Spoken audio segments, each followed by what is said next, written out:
No ano 2225 a.C., Deus anuncia a Noé, justo na sua geração, que iria destruir a humanidade por causa da maldade do coração do homem, que era má, o coração do homem era mau desde a sua juventude, ou meninice, né? Não fala desde o nascimento, viu, pessoal? Por isso que o judeu e a Torá, a Bíblia, não acredita em pecado original. Essa é uma doutrina estranha às Sagradas Escrituras. Nós não temos isso na Bíblia. Nós temos sim que as pessoas pecam. Por quê? Porque quando Adão pecou, houve um desvio da sua natureza, ele começou a ter uma tendência maior a pecar, o que Paulo chama de inclinação para a carne e para o mal. Isso Adão começa a ter dentro de si uma tendência a pecar, mas nas palavras de Deus a Caim, você vê que isso não era algo que ele já nascia, não nascia já em pecado, mas nascia com o poder de escolha. Se você alimentar a sua carne, se você não vigiar, o quê? O pecado jaz à porta, cabe a ti o quê? Dominá-lo. Ele vai estar lá para te devorar, mas cabe a ti, o que Deus fala para Caim? Dominá-lo. Então, esse é o segredo de você entender a natureza do homem pós-queda. Nós nascemos com uma tendência a servir a Deus e com uma tendência a desobedecer a Deus.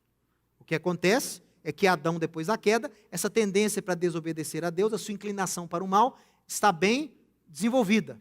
Esse foi o resultado da queda. Você nasce assim. Você nasce com uma tendência a pecar. Mas você não nasce pecando. O seu nascimento não é um pecado. Vocês entendem isso? O fato de você nascer, sair do ventre da sua mãe, não caracteriza um pecado.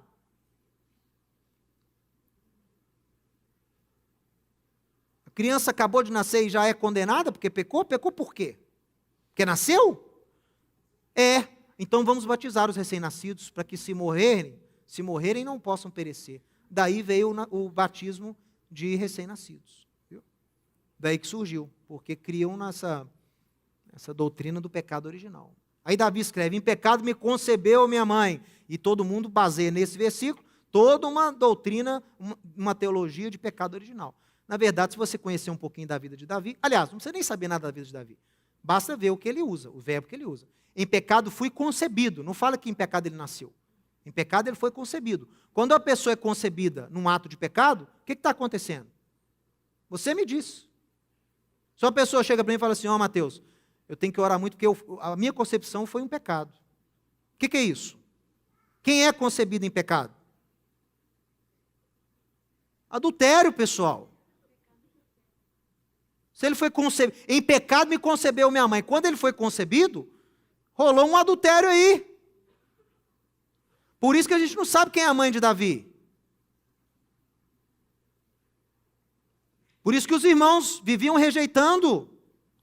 Por isso, quando Samuel chega para eleger um dos seus filhos de Jessé como rei, Jessé nem preocupa em chamá-lo, porque ele era opróbio. Por isso que ele vivia longe.